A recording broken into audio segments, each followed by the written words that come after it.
Hey everybody, Eric Grenier here, and welcome to the 143rd episode of the Writ Podcast. We're down to the final stages of this election campaign and the all-important leaders' debates in French on Wednesday and in English on Thursday. The Liberals have a lead in the polls, but things could be getting a little bit tighter as we approach Election Day. So there's a lot to get to, so let's get right to it. With the Pollster Panel, Dan Arnold is Chief Strategy Officer at Pollara and was the Liberals pollster in the last three federal election campaigns. Andrew Enns is Executive Vice President at Léger. He conducted polling for Stephen Harper's Conservatives. And James Valkey's Director of Research and Strategy at Viewpoints Research and has worked on many central NDP campaigns. Hey guys, how you doing with just a few days to go before voting day? Happy to be here, although Eric, I'm a little disappointed you didn't move the podcast. We're conflicted with the Habs game, so I was hoping we could reschedule for tomorrow. But yeah, no, we got to. I mean, the voters really want to know, and they really want to hear from all of you. So hockey will have to wait. We'll see what happens tonight. And that is a good point. We are recording now. I should say this on Wednesday afternoon, so before the French language debate. Before the English language debate, but some of you might be watching or listening to this after the French language debate, so we might not won't have any insights about what happened there. Well, I'll just say Mark Carney won clearly. He delivered his lines. It was a knockout delivered performance, so all right. Put me on the record. He walked on water. He soared with the Eagles. Yes. Okay, I'm pretty sure you just jinxed your party's candidate there. Okay, so we're officially 12 days away from Election Day, and we're actually only 2 days away from the start of advanced polling. So I'd like to just start with the lay of the land, where you all think the things are as we are heading into these debates. Andrew, why don't you kick us off? Because I know Léger just put out a big poll today. Yeah, we just put out our second sort of 3,000 case poll that allows us to oversample in Quebec, Ontario, BC. And, I think that the headline is sort of the lead has narrowed a bit for the Liberals, but it's slow movement, slight movement, I'd say. A point, we had the Liberals a point down, and the Conservatives a point up. So what it was effectively, a 7-point lead has now become a 5-point lead. I still think it's, at that rate, it's probably... We probably need another month and a half of campaigning, so I think. Ipsos, Angus came out with polls. I think there were polls that they were compared to were a little on the high side. They've sort of shrunk the lead, so I think there is a sense that maybe things are tightening up just a little. So we'll. So it does actually, a good lead into the debates in this final week in terms of who can find a little momentum and maybe, either hold on to that lead that the Liberals have, or can the Conservatives close it a bit more, or the NDP get back some of that lost ground? Dan, what's your read on where things are right now? Yeah, the tracking that Pollara is doing is very similar to what Andrew said. We had the Liberals consistently 8 points ahead for most of the campaign, and that has narrowed down to 4 points now over the last couple of nights. I think the reason for that is kind of the reason of this whole campaign, which is Donald Trump, in the sense that the Liberal vote is definitely being driven by Trump. When we ask people directly, why are you voting Liberal, and then ask an open-ended question, and they give answers in their own words, a lot of those verbatims you read through have Donald Trump's name in there somehow in some capacity. We added a question to our survey as well recently, which said, imagine a world where Donald Trump just disappeared and there was a new moderate president who had no interest in a trade war with Canada. It sounds like a wonderful world, I know. But we said, in this world, how would you vote? And the Conservatives are leading by a point in that hypothetical, beautiful world. 6 points basically moved from the Liberals to the NDP. So clearly Trump is moving votes. And I think Trump, by his standards, has been a bit quieter over the past week. This is all relative. He's still a big presence and he's still getting headlines. But I think maybe the direct attacks on Canada have quieted down a little bit. And I think that might be leading to the Liberal vote softening to some extent. Certainly when we ask, where are the issues that are driving your vote, tariffs is down 8 or 10 points from where it was earlier in the campaign. So that does seem to be fading a little bit as a ballot box driver, which is, bad news for the Liberals. But, I'm sure as Andrew's poll would show and as our polls show, Liberals are still probably in majority territory right now. So for them, they're just trying to get to Election Day and get those votes cast. I know that these days, former campaign people are making lots of news on podcasts. So I just heard the news from Dan Arnold that A Beautiful World is a Conservative lead by 1 point. James Valky, what do you think about where things stand right now?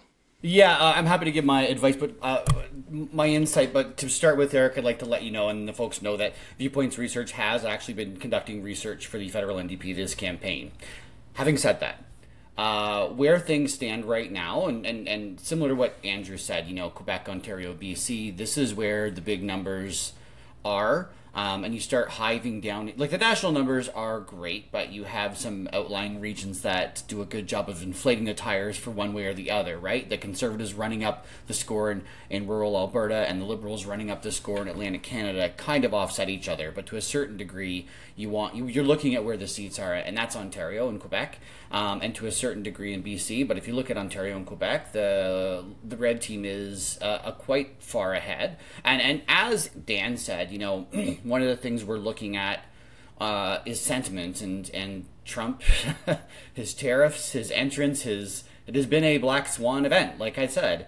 And right now, if you ask Canadians, do you want change or are you looking for stability?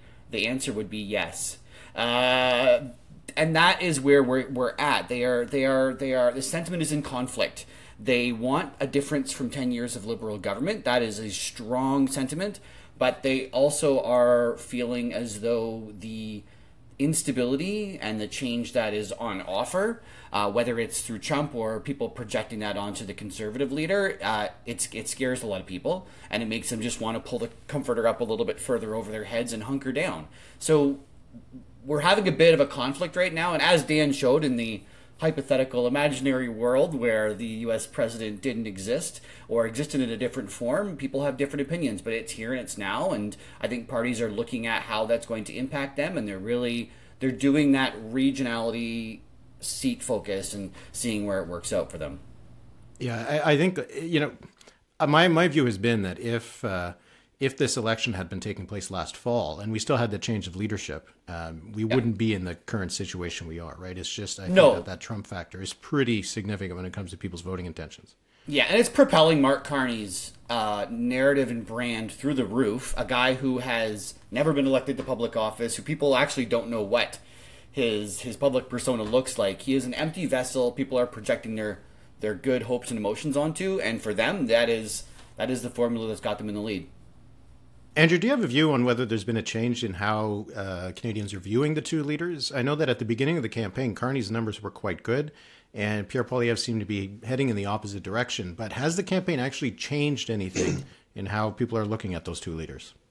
We in our latest poll, we re-asked a few of those attribute type questions. Who's best on U.S. relations, who's best on the economy, and Mr. Carney's still doing obviously very well on the who's best to deal with Trump and the U.S. relations question, which as noted, it's a key underpinning to sort of where things are at for him. I do feel Mr. Poilievre has closed the gap a bit on the affordability. Like there was early in the campaign, I mean it was almost a full clean sweep for Mr. Carney on a lot of those big attributes. And to some surprise, even on the affordability, but I think the Conservatives have run a good campaign. They've had good events, some good policies, some good messages, and they've been fairly clean in terms of getting out. And so you see that reflected in terms of where he's picking up on being best on. Certainly far and away better on the tax front. Closed the gap on the economy. Still trails a bit still on affordability, but has closed that a bit. We had a question in terms of who can relate to to people like me, and they're tied. And a similar question earlier in the campaign, Mr. Carney was further ahead. Again, kind of surprising because I think people didn't know Mr. Carney, but there was sort of there's a friendly liberal brand that was sort of interpreted into that, and so we're all supporting him, so he's like me. That's closed, which is all good for Mr. Poilievre and the Conservatives, but it's still not enough to still punch through that that section of voters, certainly those Liberal voters who are really voting because Mr. Carney and the Liberals seem to be a better option to protect them and protect Canada from the U.S. at this stage of the game. And so until, if that can whittle away a bit, then, Mr. Poilievre could be in good shape to pick up some support. But it's still an uphill battle. Dan, do you have a view of whether the Conservative path to getting back into contention, let's say, in terms of winning the most seats and stuff, does it run through the Liberals, or is it just if the Liberals lose votes to the other parties, the NDP and the Bloc? I think how we got here and how the Conservatives have got to a position that they're in right now, which is not a great position, is because the Liberals have sucked up a lot of votes from the NDP and the Bloc. Conservative support is basically, above where it was in the last election campaign. So, to that end, yeah, if they could somehow give Jagmeet Singh a little bit of a boost, that would be great for them, but I don't know how they do that necessarily. So I think their path way back is probably more one of collapsing some Liberal votes into their tent more directly. And I think they still have ways to do that. I mean, all the projections that we're seeing in the media are based on what's going on province-wide. But, I've rolled up some of the cases in our tracking, and like the Liberal numbers in the 905 are not setting the world on fire compared to where they were last election. If the Conservatives could break through there, that would be a bunch of seats that could potentially fall. Similarly, like the Liberals are up a lot in Vancouver Island, but not so much south of the Fraser River in BC. So, I think there are some suburban parts of the country still that if the Conservatives could gain some ground, they could start actually flipping some Liberal seats, and then you start flipping some NDP seats in places like BC Interior, Northern Vancouver Island. You can start to put a map together that gets the Conservatives to where they need to be, but that probably requires them to knock Carney down a notch or two. As Andrew said, Carney's personal numbers are maybe down a little bit from where they were at the start of the campaign, but they're still pretty good considering we're 3 weeks into an election campaign. And I don't think any of the attacks they've landed or any of the attacks they've thrown so far have really stuck to him. So, they're going to have to use the debate probably as a way to knock him down a bit more. And then maybe you flip a couple points of Liberal support and you start to see a pathway then. James, does the NDP have a path to do that? It feels like they've had trouble getting in on sort of the overarching debate and, Singh's numbers versus the other leaders. How do they get back into this? Can they do it themselves, or does it just require the Liberals to hand it to them?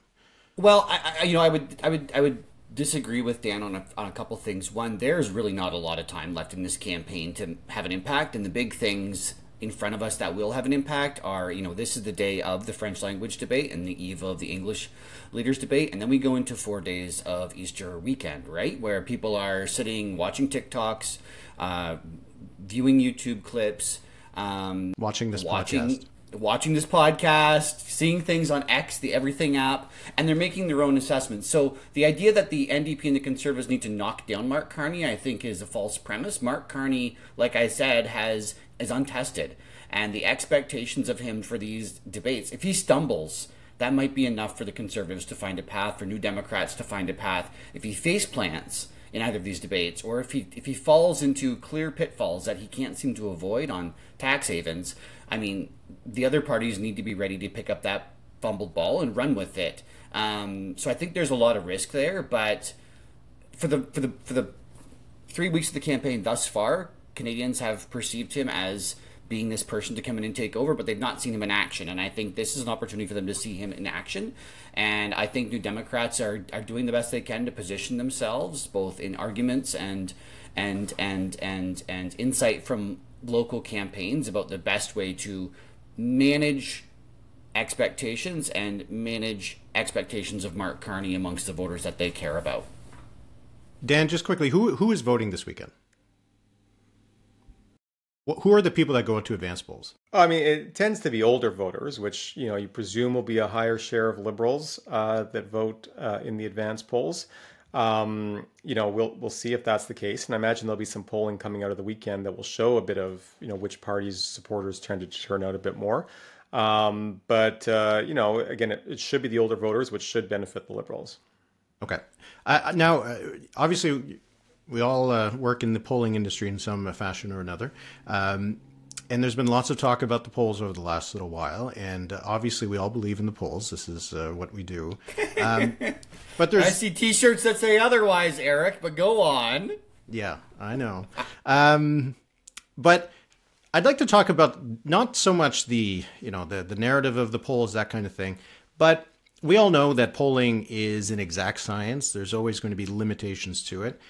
There's been lots of discussion about sort of that enthusiasm gap, which we heard a lot about in the United States election. The same kind of thing about whether the polls might be missing certain segments of the population that are harder to reach. And I'm just curious what you guys think about that. Andrew, why don't you kick us off? What do you think about the ability of the polls right now to capture the mood of the public?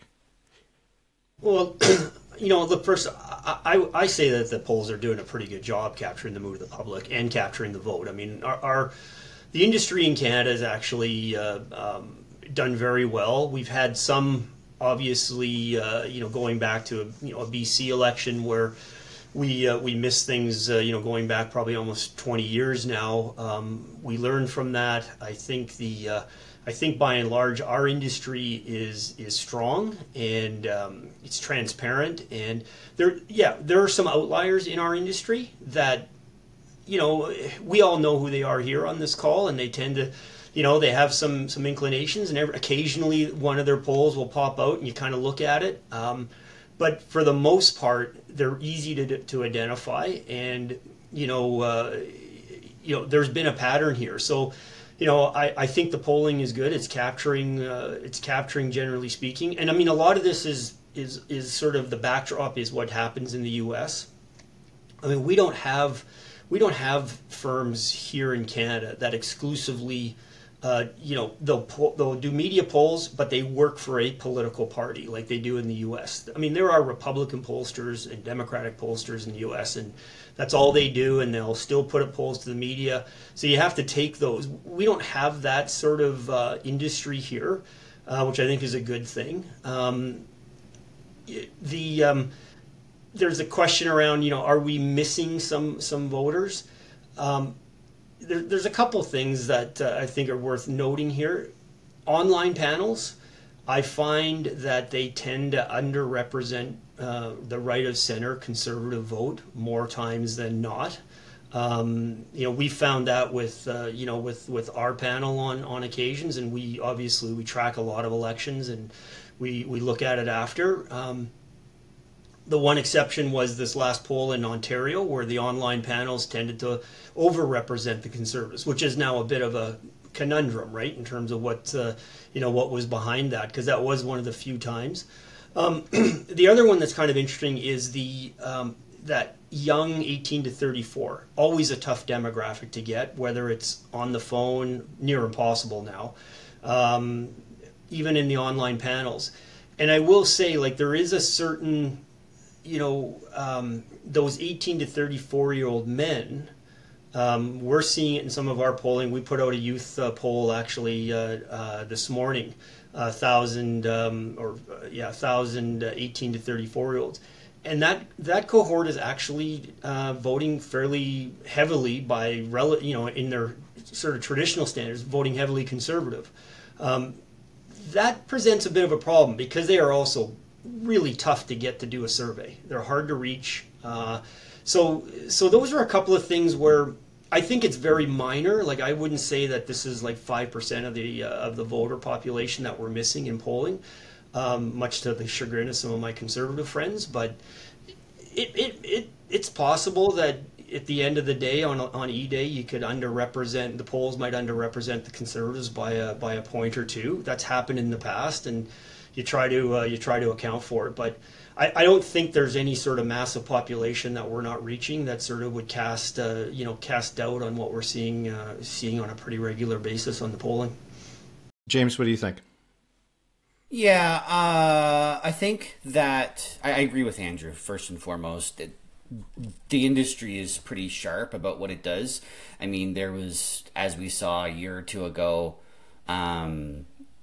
what seemed like fighting over who was more accurate in Alberta, and they were all within the margin of error, and they all said the same thing, it was going to be close, and people think that is helpful to them or some nature or another. But no, I think the way we've gone, again, I echo what Andrew says, if a certain party, the Conservatives, don't want to listen to the polls and think that they have different numbers, they do so at their own risk. Voter turnout by age is fairly predictable. We can see that coming. I know folks here have talked about weighting by past vote, but that can be a bit of a challenge. Weighting by education is maybe something. All this to say is it's an industry in flux, and it's plastic. It's moving.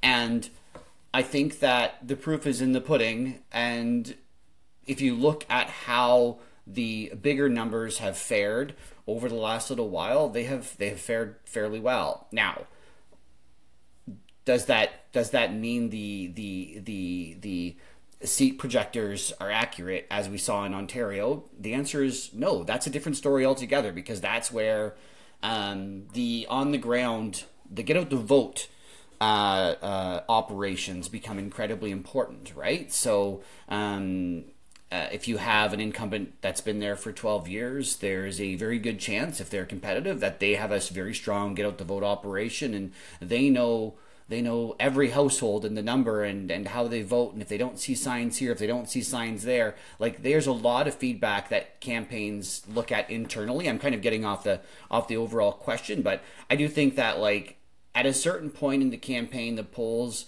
if you're E-7 and you've got undecideds, well, guess what? Like, they're likely not undecided if they're not leaning somewhere. They're just like, there's a lot of complicating factors as you get down near the end, and so much more other pieces and metrics get added onto the system. But all that to say is, in general, I don't think there's much being missed, and when the industry spots something, everyone kind of takes a look and sees and assesses and looks. But I think, yeah, the proof is in the pudding, and the accuracy of them of late have been pretty good. Dan, what do you think about all that? And James brought up that weighting by past vote. That's been one of the things in the campaign. I've seen a couple pollsters, have some different numbers about that, whether they weight about past vote or not. What do you think about the state of the industry and also that particular question? Well, if there's any podcast where we can talk in the weeds about weighting by past vote, it's this podcast. So let's jump into that then. Do it. Open that Pandora's box there. What I will say, and maybe just for people who aren't as in the weeds in the industry, the reason we weight polling data is because if you do a poll and you get 100 men and then you get 50 women in the poll, you want to make sure that poll kind of gets balanced out. So the women in the poll then get weighted up and they count for a bit more in the sample. And that's, when we talk, like James is talking about, weighting by education, by gender, by age. These are all things you do to try to correct for populations that maybe just answer surveys more often or get missed for various reasons. Weighting by past vote would be a situation where you would take what people say they voted in the last election and then kind of correct for that. So if you have, if on the past vote question, the Liberals are winning by 10 points in terms of who you voted for in 2021, well, they didn't. So you kind of weight down those people who say they voted Liberal in the last election to sort of correct for that perhaps bias there. I'm not a huge fan of that. And the reason is because people don't have perfect memories when it comes to who they voted for 4 years ago. I know for people who follow politics, that seems incomprehensible. Like, how could you not remember who you voted for 4 years ago? Being pretty generous, actually. But I don't think anybody voted for Justin Trudeau in 2015 if the numbers are right.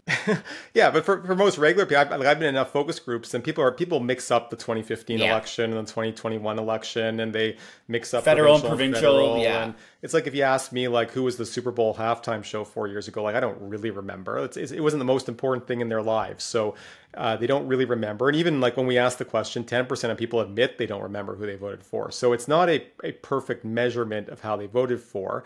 I can see the argument if you think that the sample is missing people that you want to correct for that.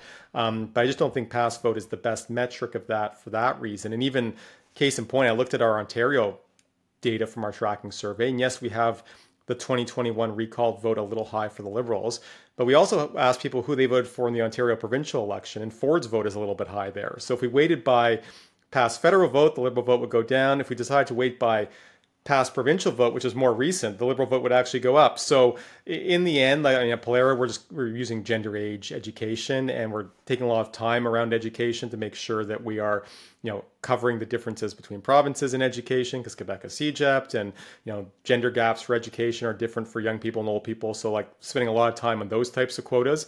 But personally, I've been hesitant to jump into the past vote weighting for the reasons we talk about.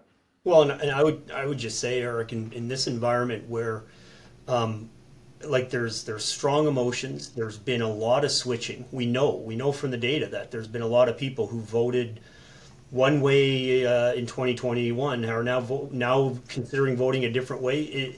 It'd be very. I'm not even sure how one would do it. I mean, I've done it in the past too, sort of when I was doing the internal, party politics side of things. You always have that past vote in there. I use it more as a bit of as a benchmark. If I see something in the results that actually I'm like, whoa, this is really kind of not what I sort of anticipated. It's one of you start to go back to say, who's in the survey again? And you start with your gender, your age, did I do too many, blah, blah. And you go back and, hold on a second here. Like, Liberals won this riding by 20 points, and suddenly I've got 15% more Conservatives. There's a problem now, and you can use it to correct. But in this environment, I think that would be very challenging because people have really moved. I mean, we made up the NDP to 18 points, but I'm not sure that's necessarily a good idea, right? At this stage. So, and I'll say that the unspoken thing is the conversations you have with their clients saying, and when they can't believe people can't remember how they voted, right? It is incomprehensible to them to forget who you voted for or the last provincial election 3.5 years ago, or the last federal. You know what I mean? Like it can be a challenge. But yeah, no, I agree with Dan and Andrew on this. I imagine it's easy for all three of you to remember who you voted for in the last few elections. I'm guessing not a lot of swing voters on this panel, apart from myself. Dan, I wanted to ask you one thing, because James also mentioned it before, but the difference between when the parties are trying to project things and when, amateurs like me try to do it, there's big differences. And I will note, though, that in one campaign, I had a better C projection than you did. But anyway, go ahead. What is the difference between the party and the media projections? Well, I think it really comes down to just availability of data that is on the table. The parties are doing big sample sizes, and that lets them get into some of those sub-regional splits that I was mentioning earlier, right? Like if the party's internal data is showing that their numbers are really good in Vancouver Island, but not as good in southern Lower Mainland, they can adjust for that in the projections. Whereas most of the media polls are really only reporting the numbers of Ontario-wide or BC-wide. So you kind of miss some of those dynamics. And I think the parties are also getting in the ground intel as well too. Like we had pretty regular meetings 2 or 3 times a week where we had the polling team, the data team, the field team. We were all sitting in a room together and literally going through every single riding, maybe spending less time on rural Saskatchewan, but still going through every single riding and comparing notes. And if you found inconsistencies like, gee, this candidate's got a really high ID rate at the door, or, this poll is not matching what we're seeing on the ground, it gave you that, ability to kind of, figure out what was going on and get more detail. I remember in 2015, great case study of this. Hastings, Lennox, and Addington was not on our target list at the start of that campaign. Our polling in Eastern Ontario, and again, we had enough sample that we could not just look at Eastern Ontario with Ottawa swallowing it up, but like the rest of Eastern Ontario was looking really good. My projections had us close there. So we did a riding poll then to double check. The riding poll showed it was competitive. And then the field team said, yeah, like Mike Bosio, the candidate there, is doing a great job. He's got a good team. If we actually give him resources, he's not going to waste them.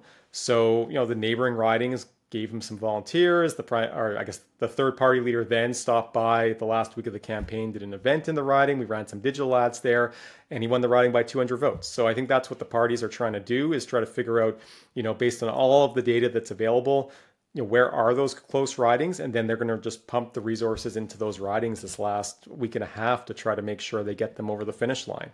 The Liberals have had a good record of that. I remember like in the last campaign, I think of the 24 seats that we were plus or minus 3%. We won 19 of them. And if you're finding the right ridings and targeting them, you can overperform a bit just by winning those close races. Okay, let's move to this last phase of the campaign. We got the debates tonight and tomorrow. First of all, and any of you can jump in, do the debates are debates overrated or underrated in terms of their impact? Yes. Yeah. Wait a minute. Yes to what? It's one of those answers again. Does anybody think that they are the turning points, or is it just that they could be? They could be. There's potential, and that's pretty much it. There's lots of potential, tons of risk, and the odds are, what is it?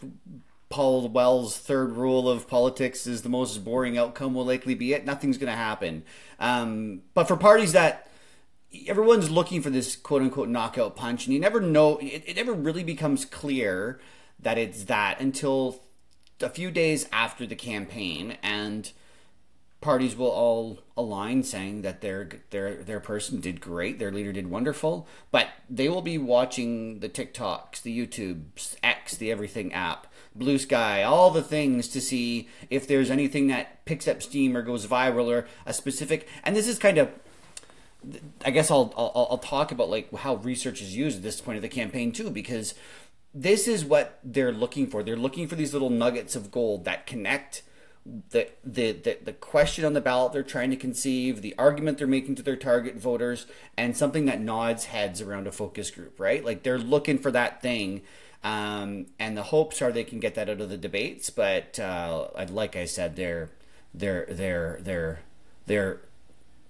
becoming not less relevant, but less people are watching them than they used to. I'll say this. I mean, first of all, like I think there is a bit of interest in this because you've got, touched on earlier, Mr. Carney. This will be sort of his first live televised, I guess, debate with his political opponents. Different than the leadership debates that he was involved in. So a bit of interest there. I think the French language, the debate tonight in Quebec has more potential to maybe impact the outcome of the election. And I say that first of all, it's got the benefit of tomorrow isn't a holiday. So there'll be the media spin in Quebec. It's very, obviously in Quebec, it's very concentrated media spin. So if there's something happens, there's the potential there. There's been talk already in the media how big it is for Blanchette. And I think the risk is lower for Mr. Carney in Quebec because expectations are low in Quebec. They already know his French isn't great. If it comes out a little better, then it's already a win.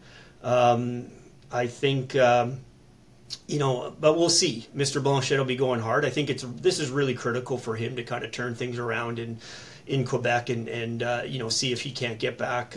And if he does, like the risk reward is there for him in terms of seats potentially.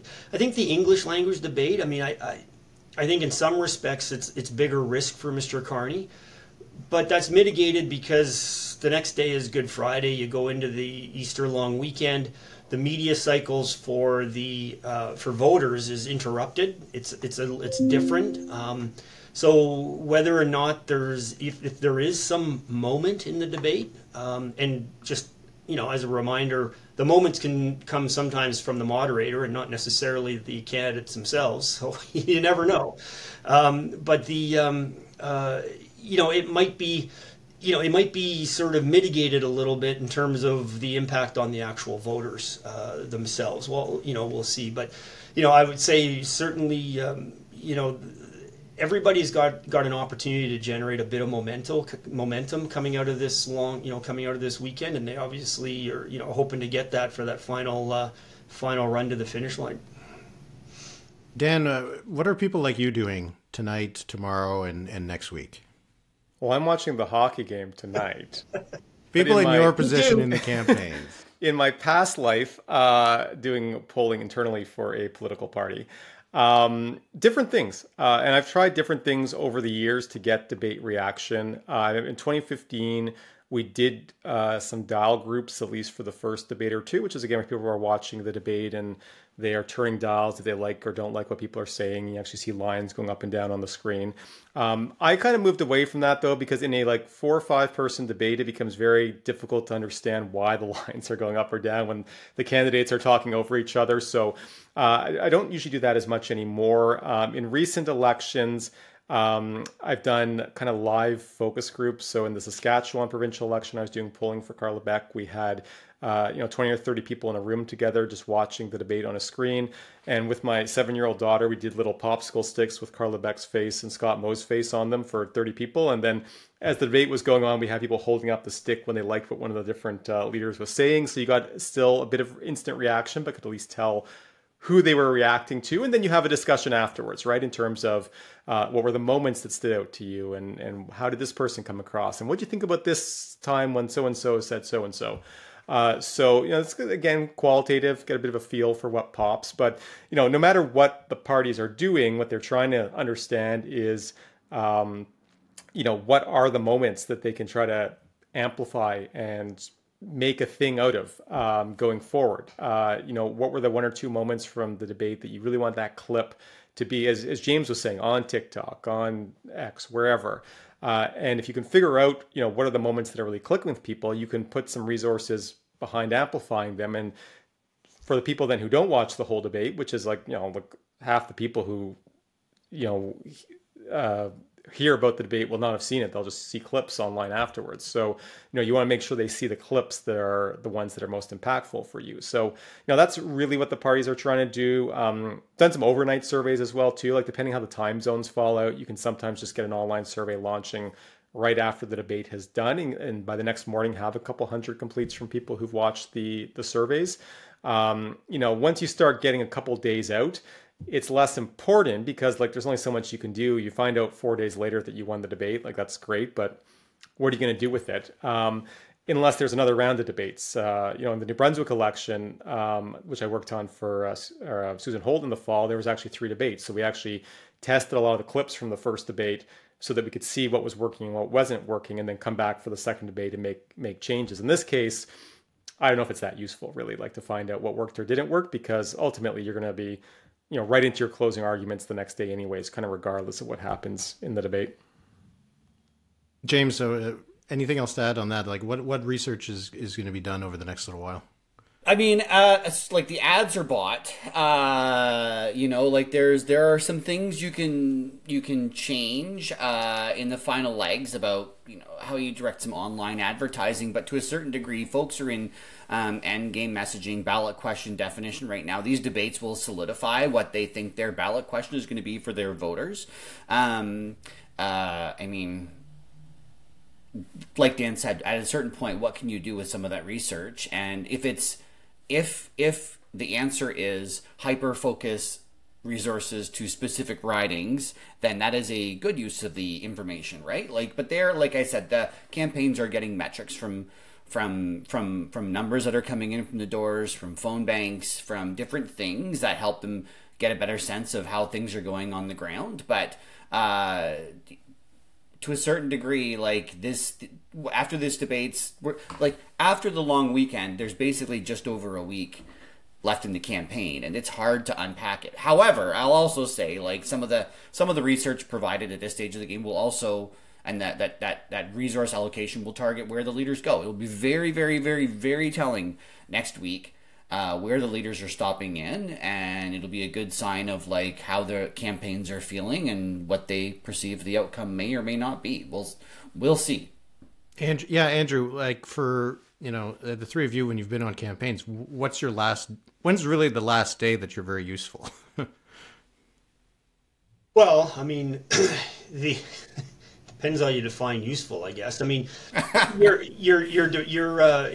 as Dan and James have said, I mean, the last week you're still doing some tracking, for sure. You're still the internal tracking in a campaign is very targeted. It's very different, and you're still looking at that unless either things have gone completely in the toilet and now they're in save money mode, or things are really opened up, but you're still tracking that. but you're not. It's not strategic necessarily sort of message policy advice or anything along those lines. It's really you're just looking to see if things are holding. The Leaders Tour is already largely baked in. There may be room for a few stops, probably within regions, but rest assured you're going to see all leaders in the 905. You're going to see them in the Lower Mainland, and they've been buzzing around Quebec for the last couple of days. I suspect. I'm not sure whether Poilievre will head back or not, but certainly, that would be his sort of itinerary.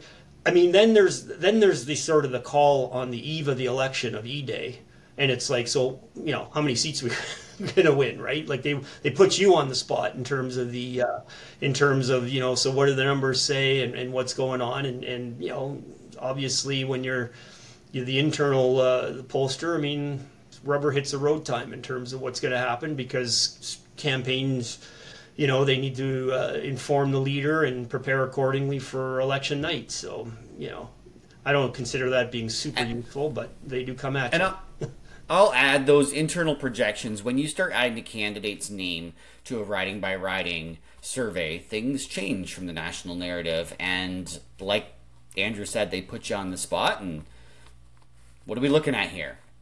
What do they do? I hadn't thought about this before, but what do the leaders do with that information? Is it just about being able to prepare the speech? Why, aside from just knowing whether their polling was any good, which they could find out the day after anyway, but what do the leaders do with that information on election day? Yeah, I mean, really, any polling you're doing the last weekend, it's really only to tell your comms team which speech to spend more time on. I think before you get to the last weekend, you can still make some resource allocation shifts in terms of which ridings to move volunteers to, and even digital ads these days. Like, you can change the content of digital ads and the targeting of digital ads basically a couple hours beforehand, right? So there are some still late shifts you can make, but I do think the biggest value of research during campaign, it's really kind of coming out of those debates and figuring out what the closing message is. I think once you get to the last couple of days, it's honestly more for curiosity than anything else. It's an empty headquarters. Everyone is assigned to canvass a certain poll at a local nearby riding or one in their hometown. Yeah, it's empty. Well, we'll see what's going to happen. I'm guessing we'll chat after the election. I don't think we're scheduled to chat before then. So I won't ask you for some predictions. I'm going to spare you all that. My internet is going down. I might have to cut off early, Eric. Yeah. All right. Well, anyway, we'll see what happens on election day. And I appreciate you joining me throughout the campaign. We'll go over the results when it's all over. And for those of you that are polling both internally and externally, good luck with your numbers. And I hope they're very close to the mark. So thanks a lot, guys. Thanks, Eric. Good to talk again.